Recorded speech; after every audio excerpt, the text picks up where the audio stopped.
नमस्कार, स्वागत है आप सभी का ई पोस्टल के एक नए ऑनलाइन लेक्चर में।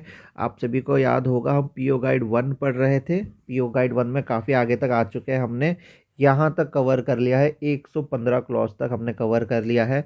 जी हाँ दोस्तों, काफ़ी आगे आ चुके हैं। क्विक मेल सर्विस हमने लास्ट टॉपिक पढ़ी थी, इसका फुल फॉर्म आप सभी को याद हो गया होगा, क्या होता है, ये सारी चीज़ें आपको समझ में आ गई होंगी।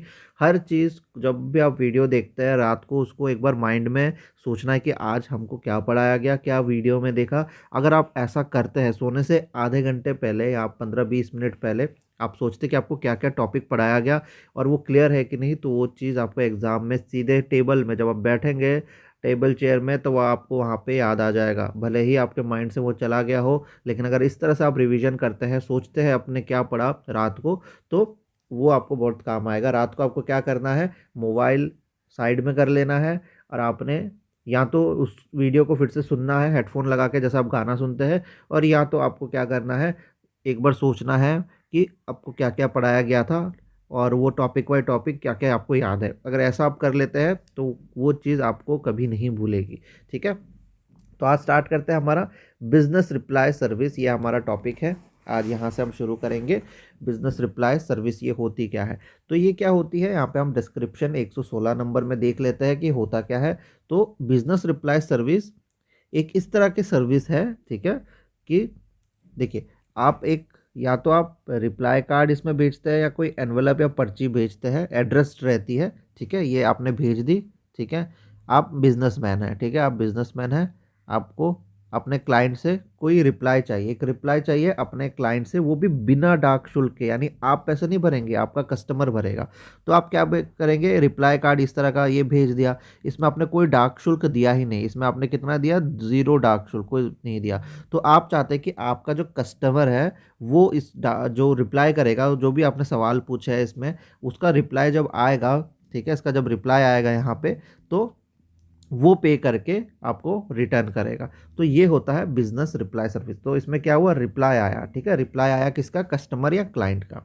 तो ये बताया जा रहा है कि इसमें आप क्या क्या अटैच कर सकते हैं। यहाँ पे आप देखिए, या तो आप रिप्लाई कार्ड अटैच कर सकते हैं या एनवलप या फिर लेबल अटैच कर सकते हैं।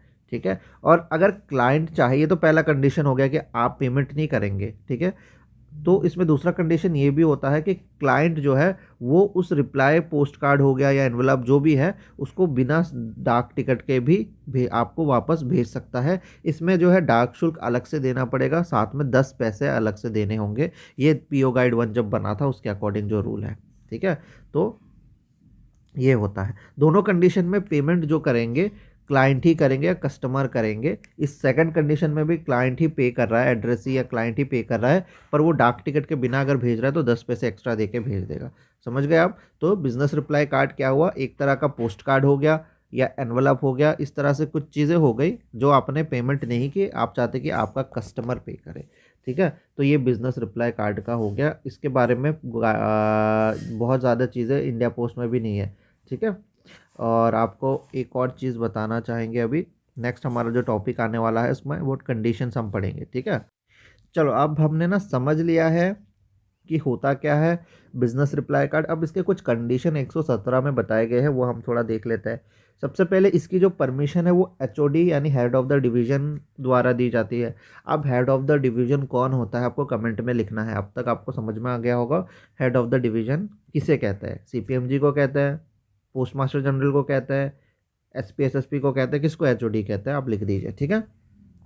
इसका कैसे कैसे कैसे हम लोग अप्लाई करेंगे, मुझे चाहिए, अभी मेरे को ये क्या चाहिए, मुझे बिजनेस रिप्लाई कार्ड की सर्विस चाहिए। तो मैं क्या करूँगा, एक एप्लीकेशन लिखूँगा, साथ में वो पोस्ट कार्ड का प्रूफ, एनवलप और रैपर लेके आऊँगा और उसको पोस्ट मास्टर को दे दूँगा। पोस्ट मास्टर को दे देने के बाद और पहले परमिशन किससे ले लूँगा, एचओडी से ले लूँगा। तो इस तरह से हम कर सकते हैं इसके लिए अप्लाई, एप्लीकेशन देके फिर वो बिजनेस रिप्लाई कार्ड माना जाएगा, ठीक है। इसकी फ़ीस याद रखिएगा एडवांस में ही देनी है, हमेशा एडवांस में देनी है इसकी फ़ीस। एडवांस में नहीं देंगे तो इसको अब बिजनेस रिप्लाई कार्ड नहीं मानेंगे। और नेक्स्ट है हमारा, यहाँ पे हम देखते हैं, चलिए इसमें ना 4 क्वार्टर में इसको डिवाइड किया गया है।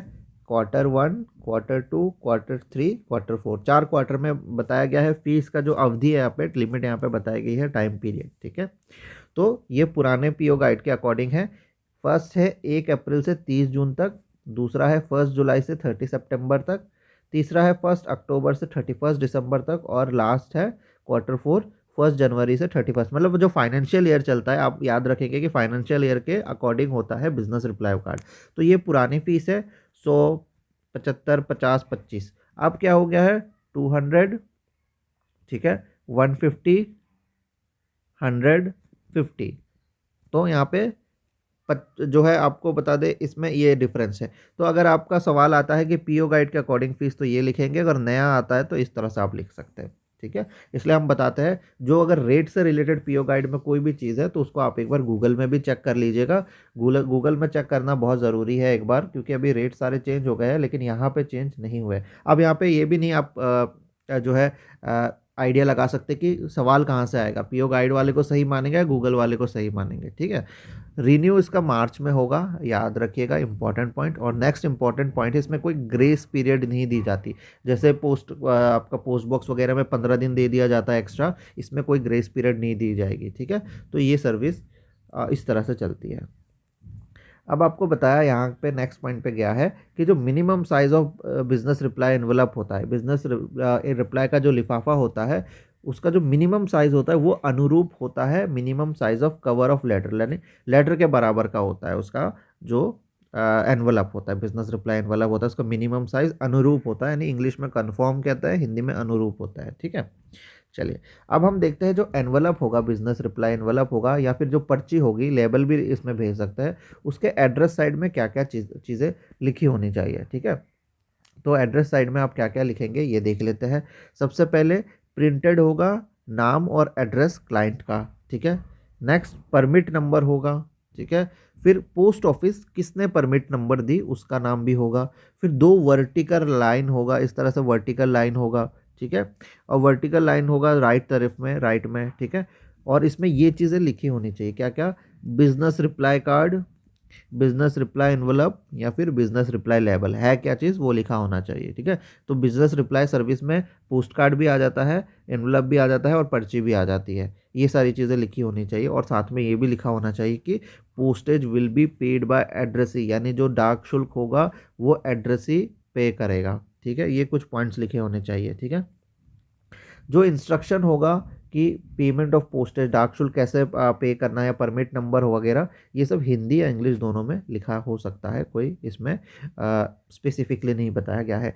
पोस्ट टाउन जो लिखेंगे, टाउन जो लिखेंगे वो अंग्रेजी में लिखेंगे, बाकी जितने नंबर होंगे, फिगर होंगे, यानी जो संख्या होगी वो इंग्लिश में लिखी जाएगी। ठीक है, जो बिजनेस रिप्लाई कार्ड होता है वो कभी भी फोल्ड या कट नहीं किया जाएगा। ठीक है, तो ये सब याद रखिएगा।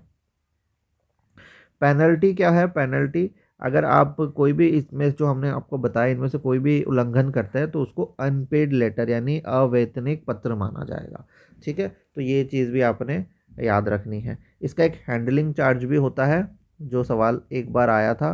हैंडलिंग चार्ज क्या होता है बिजनेस रिप्लाई सर्विस का, ये आज आपका होमवर्क है, आपने इसको गूगल करना है या फिर आपको रिसर्च करके कमेंट में नीचे लिखना है। ठीक है, चलिए आगे हम देखते हैं बुक पैकेट, यानी ऐसे बुक पोस्ट इसको कहते हैं। हम अगर किताबें भेजें, ठीक है, ये हमारी किताबें हैं, ये अगर हमें भेजनी है बाई पोस्ट, ठीक है, तो एक तो इसमें थोड़े कम रुपए लगते हैं, इसमें कंसेशन दिया जाता है। पर ये होता क्या है ये हम आगे देख लेते हैं। फर्स्ट कंडीशन 119 नंबर में बताया है, अगर आप अवैतनिक बुक पैकेट भेजते हैं, यानी इस आपने बिना पे के भेज दिया बुक पैकेट को, तो इसमें क्या होगा, तो उसका पोस्टेज डाक शुल्क का डबल लगेगा। ठीक है, फर्स्ट पॉइंट। अगर इनसफिशिएंटली पेड भेजा, यानी आधा भेजा आधा नहीं भेजा, तो जितना कम भेजा उसका डबल लगेगा। ठीक है, सेम चीज़ है जैसे पत्र वगैरह में होता है। अब क्या बुक पैकेट में सिर्फ बुक भेज सकते हैं और भी कुछ चीज़ें भेज सकते हैं, तो देखते हैं कंटेंट यानी सामग्री बुक पैकेट में क्या क्या भेज सकते हैं। तो ये कैटेगरी 1 है, फर्स्ट कैटेगरी है। बुक पैकेट में न्यूज़पेपर भी भेज सकते हैं, पब्लिकेशन भी भेज सकते हैं यानी प्रकाशन, प्रिंटेड म्यूजिक बुक यानी मुद्रित संगीत पुस्तकें, पेपर्स पीपर्स भी भेज सकते हैं, पार्चमेंट चर्म पत्र या कार्डबोर्ड वगैरह भी भेज सकते हैं, गत्ता भी भेज सकते हैं जो कि ब्लैंक होना चाहिए, प्रिंटेड भी चलेगा। ठीक है, आप कार्डबोर्ड कैसे भेज सकते हैं किताबों में, ये हम देख लेते हैं। कार्डबोर्ड यहाँ से सवाल आता नहीं है पर चेक कर लेते हैं। ठीक है,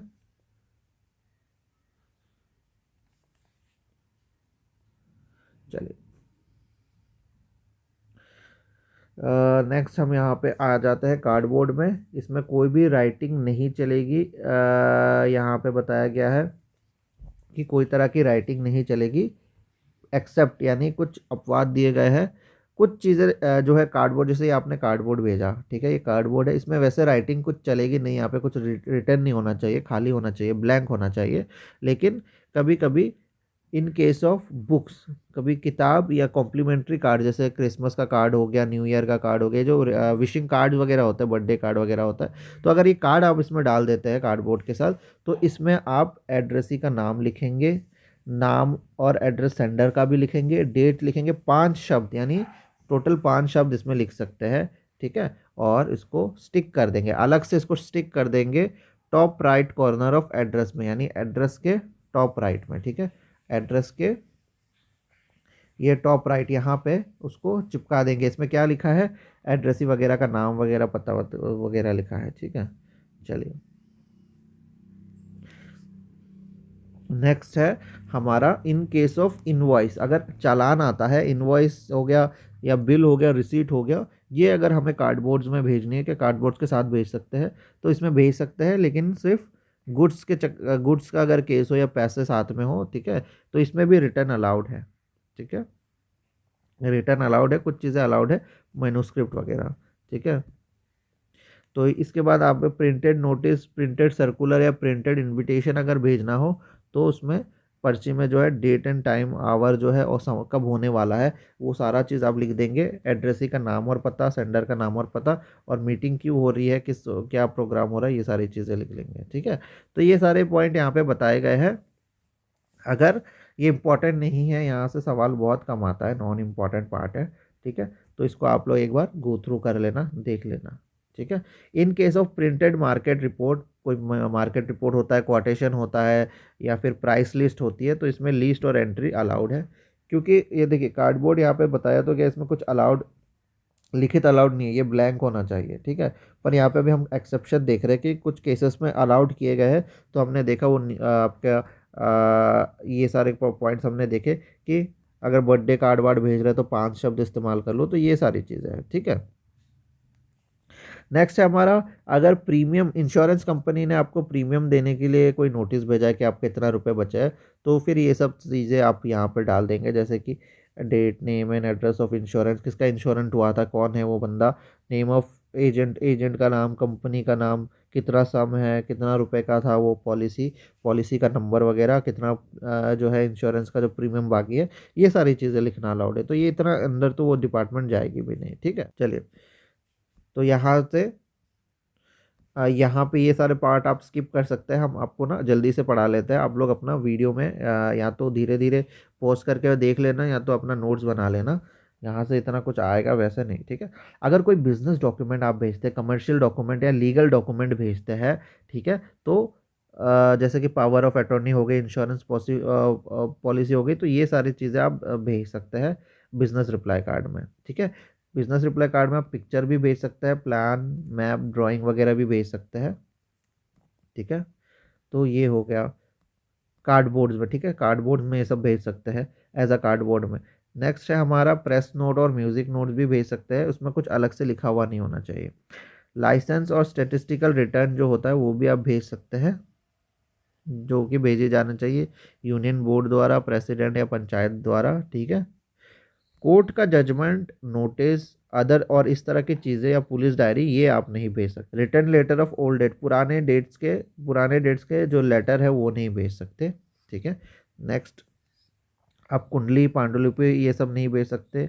कोई भी डॉक्यूमेंट जो कि इमिटेशन हो, टाइप किसी नकल हो, वो नहीं भेज सकते। तो ये सारी चीज़ें आप देखेंगे।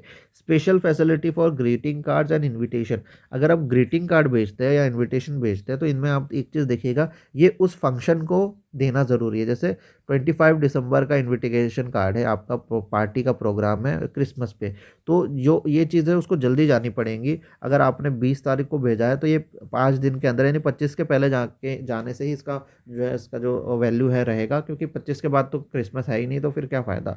तो इसलिए इस चीज़ को हम सरफेस ट्रांसमिशन करेंगे, और इसको फर्स्ट क्लास मेल माना जाएगा, या तो रजिस्टर्ड न्यूज़पेपर के साथ भेज दिया जाएगा, ठीक है। और उसके ऊपर आपको लिखना ज़रूरी है कि ये ग्रीटिंग है या इनविटेशन है। अगर आप एड्रेस साइड में लिख देते हैं एनवलप के टॉप में, तो इसको जल्दी से जल्दी भेज दिया जाएगा। ठीक है। स्पेशल प्रोविजन, इसमें कुछ स्पेशल प्रोविजन बताया जा रहा है कि क्लॉज 120 में वर्णित वर्णित किसी भी लेख के साथ कुछ ऐसा भी भेजा जा सकता है जो पोस्ट के माध्यम से उनके सुरक्षित संरक्षण में आवश्यक हो। यानी 120 क्लॉज में हमने जो भी पढ़ा, ठीक है, ये जो इतने सारे पॉइंट्स पढ़े कि क्या क्या भेजे जा सकते हैं, तो इनके साथ ऐसा भी एक्स्ट्रा मटेरियल भेज सकते हैं जो उसको सुरक्षित रखे। ठीक है। चलिए, साथ ही साथ और बताया जा रहा है एनी लेजिटिमेट बाइंडिंग कवरिंग, यानी वैध बाध्यकारी चीज़ें भी भेज सकते हैं। ये सारी चीज़ें हैं, मतलब आप ऐसा कोई भी, इसमें भी यही बताया गया कि एक्स्ट्रा कुछ सामान भी भेज सकते हैं जो उसको सुरक्षित रखे। ठीक है, या उसके कवर में इस्तेमाल हो। नेक्स्ट हम चलते हैं प्रोहिबिशन। अब क्या नहीं भेजना है, पहले देख लिया क्या क्या भेज सकते हैं आप बिजनेस रिप्लाई कार्ड में, वो भी कार्डबोर्ड के साथ। अब इसमें है कि प्रोहिबिशन क्या क्या नहीं भेज सकते। कोई भी लेटर लाइक कम्युनिकेशन, यानी पत्र की प्रकृति का कोई संचार नहीं भेजना है। कोई पर्सनल कम्युनिकेशन नहीं होना चाहिए, यानी निजी कुछ नहीं होना चाहिए। No card bearing the heading of post card, post card लिखा हुआ कुछ उसमें नहीं होना चाहिए। कोई पेपर मनी का इस्तेमाल नहीं करेंगे।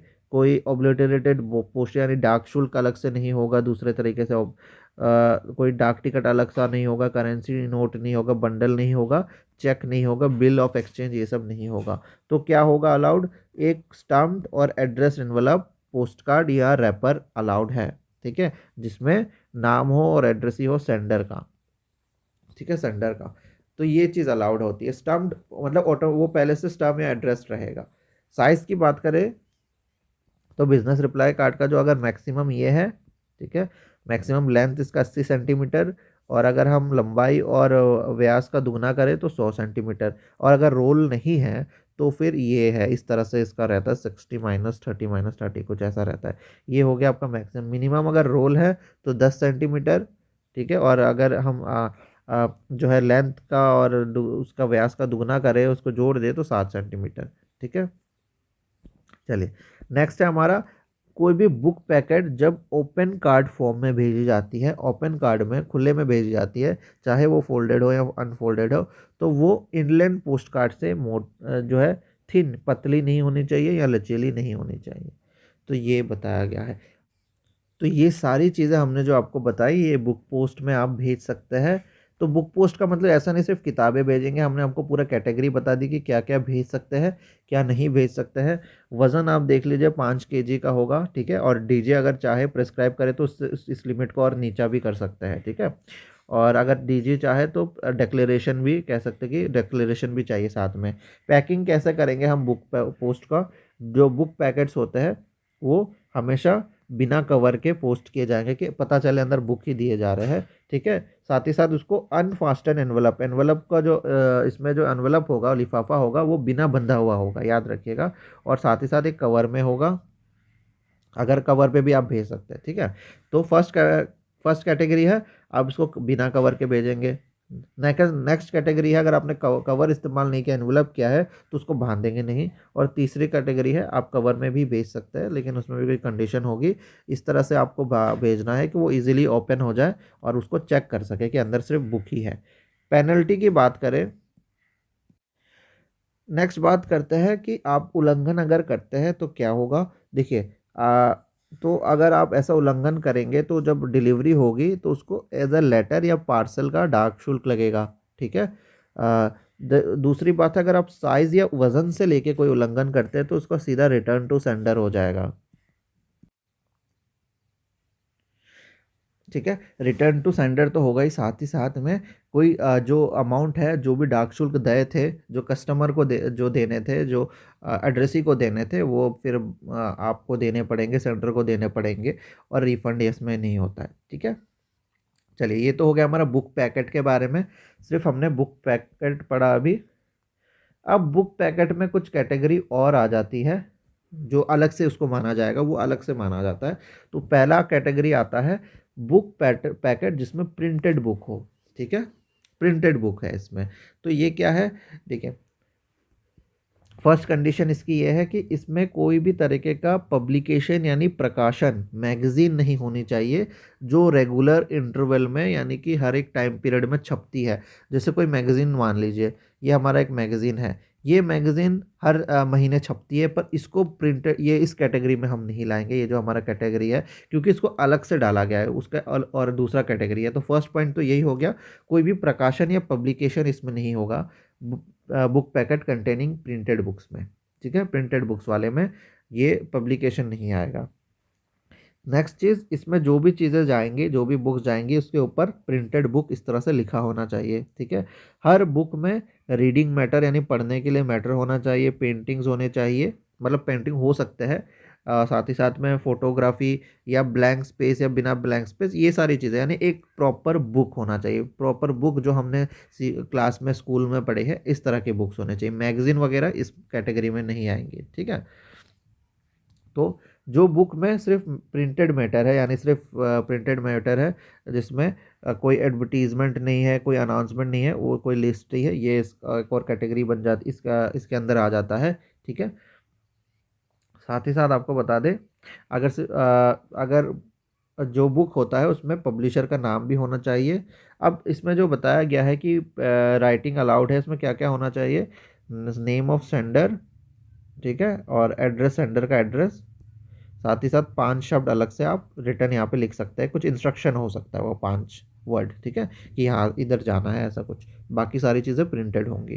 ठीक है, और बाकी 122 से लेकर 127 क्लॉज देख लेना आप, सारे special provision, prohibition, size, weight, packing, penalty, ये सारे जितने उल्लंघन थे वो सारे सेम है बुक, क्योंकि है तो बुक पैकेट ही ना ये, तो बुक पैकेट बाकी सारे चीज़ें सेम है, बाकी सारे रूल्स रेगुलेशन सेम है, बस हमने ये बता दिया क्योंकि इसमें प्रिंटेड बुक होगा, प्रिंटेड चीज़ें होंगी। ठीक है, अब आ जाता है हम दूसरे इसके तीसरे कैटेगरी में। ठीक है, तो एक होता है बुक पैकेट, इन्हीं के आप मान लीजिए इन्हीं के बच्चे हैं वो, ये दोनों, ये इन्हीं के दो बच्चे हैं, लेकिन इसको अलग अलग कैटेगरी में कहीं मान लेते हैं। एक हो गया इसका बुक पैकेट जिसमें प्रिंटेड बुक है। ठीक है, प्रिंटेड में आपने देख लिया। अब आ जाते हैं पीरियोडिकल, ये इसका और छोटा भाई है। ठीक है, पीरियोडिकल क्या होते हैं, मैगजीन वगैरह होते हैं, जो आप सभी को पता ही है। तो इस कैटेगरी में क्या होता है, ये पत्रिकाएं होती है इसमें। ठीक है, और ये रजिस्टर्ड होनी चाहिए रजिस्ट्रार ऑफ न्यूज़पेपर से। ठीक है, under press and registration of book act 1867, तो ये एक्ट है, इसको याद कर लीजिए, 1867 के press and registration of book act से जो है इसके अंडर में ये जो होती है रजिस्टर होती है, किससे होती है, रजिस्ट्रार ऑफ न्यूज़पेपर से। ठीक है, इसके जो फर्स्ट पेज होता है या फिर लास्ट पेज होता है, इसमें ये लिखा रहता है कि registered with registrar of India, और इसके बाद उसका जो नंबर है दिया गया वो, और बाकी जो उल्लंघन वगैरह है सारी वज़न को लेके, ये सारी सेम है, 122 से 127 क्लॉज सेम रहती है। तो ये आप ध्यान ध्यान रखेंगे कि इसमें भी, क्योंकि कैटेगरी है तो सारे भाई बहन ही ना एक दूसरे के, तो बाकी सारी चीज़ें सेम रहती हैं, बस हेडिंग बदल जाता है। ठीक है, अब आ जाते हैं हम पैटर्न, और ये दूसरा चीज़ है, ये डिफरेंट चीज़ आ जाती है, पैटर्न एंड सैंपल पैकेट। ठीक है, तो पैटर्न क्या होता है, स्वरूप, और सैंपल और नमूना, नमूना किसी चीज़ को आपको कोई चीज़ है, आप बिजनेसमैन हैं, ठीक है, आप पेंट का बिजनेस चलाते हैं। ठीक है, तो आप क्या करेंगे, आजकल क्या होता है, फ़ोन करके मंगा देते हैं कि मुझे ये पेंट का कलर देखना है, आप इसका एक सैंपल भिजवा दीजिए। तो आप एक सैंपल भिजवा देंगे। ठीक है, इसका एक सैंपल घर में भिजवा दिया, तो ये हो गया सैंपल पैकेट की, आपने एक सैंपल भिजवाया है। ठीक है, तो पहले देख लीजिए, अगर इसको अनपेड भेजा जाता है, अवेतनिक भेजा जाता है, तो इसका जो डाक शुल्क है उसका डबल लग जाएगा, और इनसफिशिएंटली पेड यानी कि अपर्याप्त रूप से अगर पे किया जाता है, तो उसका डिफिशियंसी जितना कम था उसका जो है डबल लग जाएगा। ठीक है, बाकी हम प्रीवियस ईयर क्वेश्चन वगैरह तो सॉल्व करते रहेंगे, तब हम देख लेंगे कि सवाल कितना आता है, यहाँ से इतना आता नहीं। ठीक है, इसमें आप क्या क्या भेज सकते हैं, इसमें आप बोनाफाइड ट्रेड पैटर्न यानी प्रमाणिक व्यापार नमूना भेज सकते हैं, सैंपल ऑफ मर्चेंडाइज, मर्चेंडाइज आपका कोई सामान है, कोई कपड़ा है, कोई भी चीज़ है, उसका एक सैंपल आप भेज सकते हैं, पर वो बेचने वाली चीज़ नहीं होनी चाहिए। ठीक है, इसमें भी कोई चीज़ अलाउड नहीं है, रिटर्न कुछ नहीं होना चाहिए, सिवाय सेंडर के नाम पता के, एड्रेसी के नाम और पता के, ट्रेडमार्क, प्राइस कितना प्राइस है उसका, साथ ही साथ वज़न कितना है, क्वांटिटी कितनी भेजी गई है सैंपल की, ये भेज सकते हैं। ठीक है, इसमें आप ड्राइड और प्रिजर्व एनिमल एंड प्लांट भी भेज सकते हैं, यानी सूखे या संरक्षित जानवर और पौधे के जो सैंपल होते हैं वो भी भेज सकता है, और भूवैज्ञानिक नमूने भी भेज सकते हैं, पर कमर्शियल पर्पज़ यानी बेचने के लिए नहीं, ठीक है। और डीजी जो है वो प्रिस्क्राइब कर सकते हैं बाकी नियम वगैरह। तो इसका जो वज़न है याद रखिएगा, वज़न इसका जो होगा सैंपल और पैटर्न पैकेट का 2 kg मैक्सिमम होता है, 2 kg से ऊपर नहीं होता। बाकी साइज़ जो है 124 क्लोज में दिया गया है। अब आपको हम पैकेट कैसे पैकिंग करते हैं इसकी ये बता देते हैं। तो जो पैटर्न और सैंपल पैकेट होता है इसको बिना कवर के भेजा जा सकता है, फर्स्ट पॉइंट, ठीक है। अगर कवर के साथ भेजा, सेकंड पॉइंट, अगर कवर के साथ भेजा तो दोनों तरफ से ओपन रहेगा, दोनों जो साइड है ये दोनों साइड ओपन रहेगा, ये दोनों साइड ओपन रहेगा, ठीक है।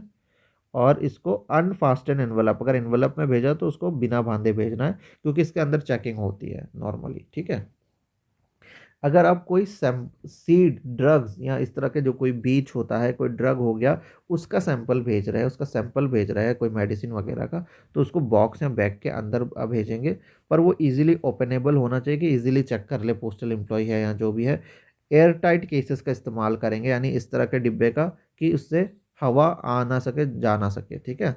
और इसके ऊपर नेचर लिख देंगे कि किस तरह का पदार्थ आप भेज रहे हैं, पूरा सिग्नेचर होना चाहिए और सेंडर का एड्रेस होना चाहिए, ठीक है। कोई ग्लास आइटम का सैंपल भेज रहा है या, ठीक है, तो उसमें मेटल या लकड़ी के बॉक्स का इस्तेमाल करेंगे और उसको फिर कार्ड बॉक्स के अंदर डाल देंगे, ठीक है। नेक्स्ट है, अगर आप लिक्विड भेज रहे हैं, लिक्विड पदार्थ भेज रहे हैं, तो इसमें आप एक मेटल बॉक्स का इस्तेमाल करेंगे, ठीक है। फिर इसके बाद आप स्ट्रॉन्ग लकड़ी का भी इस्तेमाल कर सकते हैं या कार्डबोर्ड का इस्तेमाल कर सकते हैं, ठीक है। ये आपका लिक्विड आपका इसमें बंद हो गया, इसमें लिक्विड है, ठीक है। नेक्स्ट स्टेप होगा, इसके ऊपर आप सोडस्ट कॉटन, यानी जो आपका तुला होता है, तुला जो होता है, रुई होती है, वो इस तरह से इसमें डाल देंगे ताकि ये हिलेगा, स्पॉन्ज वगैरह, तो ये हिलेगा, अगर ये डिब्बा हिलता भी है तो उसको नुकसान नहीं होगा। तो इसमें क्या होगा, इसमें क्या हो सकता है, देखिए इस फाइनल एक डिब्बा में बंद कर दिया। अब ये अगर इधर उधर हिलता भी है तो ये अगर गिरेगा, थोड़ा सा लिक्विड गिर भी जाएगा तो ये सोख लेगा। तो इस तरह से आप जो है पैकिंग करेंगे। नेक्स्ट है, आप आपका अगर ऑइंटमेंट, क्रीम वगैरह ऐसे इस तरह की चीज़ें, सोप या रेजिन इस तरह से बेचते हैं, तो इसमें 2 बॉक्स का इस्तेमाल करेंगे। पहला वाला जो होगा ये पहला बॉक्स है, ये होगा लिनन का बॉक्स होगा या ये पतला कोई बॉक्स होगा, फर्स्ट बॉक्स। इसके अंदर आप ऑइंटमेंट, क्रीम वगैरह जो सोप वगैरह भेजनी है। फिर इसके ऊपर एक बॉक्स होगा जो कि मेटल का होगा या लकड़ी का होगा, ठीक है। अगर ड्राई बैग पाउडर भेजनी है तो आप कार्ड बॉक्स या लिनन के बैग का इस्तेमाल कर सकते हैं। तो ये कुछ चीज़ें हैं, इस तरह से आप भेज सकते हैं सैंपल और पैटर्न पैकेट में, ठीक है। तो इसमें क्या होता है, सैंपल भेजा जाता है, सिंपल सी बात है कि कस्टमर देख ले खरीदने से पहले कि ये किस तरह का है। पेनल्टी, उल्लंघन क्या होगा, तो अगर कोई उल्लंघन करते हैं, आप इनमें से हमने जो भी बताया इनमें से कोई उल्लंघन करते हैं, तो जब डिलीवरी होगी तो उसको पत्र या पार्सल के डाक शुल्क जो है, जिसका जो भी कम है इनमें से, पार्सल या पत्र, उसका डाक शुल्क लग जाएगा। अगर अच्छे से जो है हमने आपको बताया पैकिंग सही से नहीं की है तो उसको फॉरवर्ड नहीं किया जाएगा, सिंपल सी बात है, ठीक है। नेक्स्ट है, इसमें बताया जा रहा है pre payment of postage in cash. क्या कैश में, ठीक है, ये हमारा कैश हो गया, कैश में, कैश में इसका पूर्व भुगतान किया जा सकता है कि नहीं। तो नकद में डाक का भुगतान किया जाए तो सब कोई कुछ कुछ पोस्ट ऑफिस अलाउड करती है। हेड ऑफ द सर्कल के पास अथॉरिटी होती है कि अलाउ करे कि नहीं, ठीक है। और ये उन लोगों के लिए होती है, ये हमने पहले भी आपको पढ़ाया हुआ है कि उन कंपनी या उन लोगों के लिए होती है जो बहुत ज़्यादा अनरजिस्टर्ड पैकेट भेजते हो। तो याद है आपको अनरजिस्टर्ड पैकेट की बात की थी, तो यही है, इसमें मिनिमम 500 होना चाहिए बड़े शहरों के लिए, ठीक है। अगर इस फैसिलिटी को जो है अपनाना है तो आपको अपने नियरेस्ट पोस्ट ऑफिस में, प्रिंसिपल पोस्ट ऑफिस में अप्लाई करना है, हेड ऑफ द सर्कल को सीधा दे सकते हैं। तो आप कनेक्ट कर पा रहे होंगे, हमने ये स्टार्टिंग में भी पढ़ाया था पैकेट के बारे में, तो यही हो गया। तो यही चीज़ थी, यही से ये रिलेटेड था, ठीक है। तो ये आपने देख लिया, पैटर्न और सैंपल पैकेट को भी भेजा जा सकता है, लेकिन इसमें कुछ शर्तें थी ये आपको देखनी है, ठीक है। तो अगर आपको ये चीज़ ये थोड़ी सी टफ लग रही है तो 2-3 बार वीडियो ज़रूर देखिएगा तो आपको समझ में आ जाएगा, ठीक है। नोट्स भी आपने अलग से देखना है।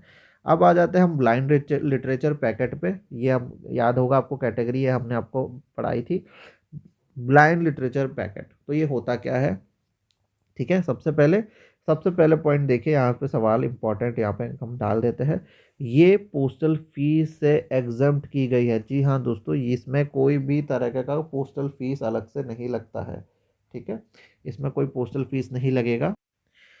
ठीक है, तो सबसे पहली बात, इसमें कोई भी अलग से डाक शुल्क जो है पोस्टल फीस नहीं लगती है, याद रखिएगा। चलिए, जब भी आप डाक शुल्क भर रहे होंगे इसमें, तो इसका कोई डाक शुल्क नहीं लगेगा। क्यों नहीं लगता? क्योंकि इसमें फ़ीस नहीं लगती। जैसे रजिस्ट्रेशन फ़ीस नहीं लगी, एक्नॉलेजमेंट फ़ीस नहीं लगी, और साथ ही साथ अटेस्टेड कॉपी जो रिसीट का जो फ़ीस होता है वो भी नहीं लगता। तो सब मिला के इसका जो डाक शुल्क हो जाता है वो ज़ीरो हो जाता है। तो ये हो गया ब्लाइंड लिटरेचर का। अब ब्लाइंड लिटरेचर होता क्या है आपको बता दें, एक तरह का कोई भी सामान, अगर ये कोई सामान है, ठीक है, ये कोई व्यक्ति जो देख नहीं सकता, कोई अंधा व्यक्ति अगर भेज रहा है किसी सही बंदे को जो देख सकता है, या फिर कोई सही बंदा है ठीक ठाक देख पाता है पर वो अंधे व्यक्ति को भेज रहा है, तो दोनों ही कंडीशन में उसको ब्लाइंड लिटरेचर कहा जाएगा। अब ब्लाइंड लिटरेचर में क्या आता है? ब्लाइंड लिटरेचर में आप सभी को पता होगा, अपने स्कूल में भी पढ़ा होगा कि एक तरह का एक सामान होता है। ठीक है, एक सामान होता है जिसको जिसमें कुछ पैटर्न्स बने होते हैं, और उस चीज़ को जो है छू के जो व्यक्ति देख नहीं सकता वो जो है वो उसको पढ़ पाता है ना। तो वो चीज़ होती है आपका, इसका एक पर्टिकुलर नाम भी होता है, आपको हम बता दें इसका नाम, एक जो होगा, एक बार आपको हम सर्च करके बताते हैं, इसका एक पर्टिकुलर नाम होता है, शायद यहाँ पे आगे लिखा हो, ब्रेली कहते हैं। ठीक है, ब्रेली कहते हैं। ठीक है, आगे बताएंगे इसको। तो ये हो गया। ये इसमें जो होता है ये फ्री होता है सिर्फ सरफेस रूट के लिए, याद नहीं, याद रखिएगा। अगर इनलैंड जो है, इनलैंड पोस्ट का तो है ही फर्स्ट कंडीशन। दूसरी कंडीशन है कि ये जो है सतह का इस्तेमाल करके जाएगा। ठीक है, विमान का नहीं, तभी फ्री होगा। अगर विमान का इस्तेमाल हो जाता है इसमें, तो फिर इसमें एक एयरमेल चार्ज होता है, वो पे करना पड़ता है। ठीक है, तो ये फ्री रहेगा सतह के लिए, सरफेस के लिए। इसमें क्या क्या भेज सकते हैं? देखिए, इसमें पेपर भेज सकते हैं, पीरियोडिकल पत्रिकाएं, बुक्स और लेटर भेज सकते हैं। तो ये किससे होगा? या तो ये कोई फ्रॉम, या तो ये किसी जो व्यक्ति देख नहीं सकता उनसे जा रहा है। ठीक है, ठीक है, कोई भी अंधा व्यक्ति अगर भेजता है कोई भी आर्टिकल, या फिर उस व्यक्ति को अगर आ रहा है वो आर्टिकल फ्रॉम और टू ब्लाइंड पर्सन। ठीक है, वो ब्लाइंड पर्सन अगर वो भेज रहा है या उसको भेजा जा रहा है और वो ब्रेली में है, ये पॉइंट याद रखेगा, ब्रेली में है। ऐसा नहीं कि कुछ भी हो, ये पेपर हो सकता है, पीरियोडिकल हो सकता है, बुक्स हो सकता है, लेटर हो सकता है, लेकिन ये ब्रेली फॉर्म में होना चाहिए, ब्रेली फॉर्म में। ठीक है, ये ब्रेली फॉर्म में होना चाहिए, तब जाके इसको हम कहेंगे कि ये एक ब्लाइंड लिटरेचर है। ठीक है, अब ब्रेली दिखता कैसा है ये आपने आपने पढ़ा भी होगा, आपको एक बार हम दिखा देते हैं। ठीक है, ब्रेली कैसा दिखता है, तो आपको पूरा जब भी आपने पढ़ना है इस तरह से पढ़ना है कि आपके दिमाग में छप जाए। ठीक है, चलिए, तो हम देख लेते हैं कि ब्रेली दिखता ही कैसा है। ये देखिए, ब्रेली इस तरह से यहाँ पे इमेजेस में डाल के हम देखते हैं। ये देखिए,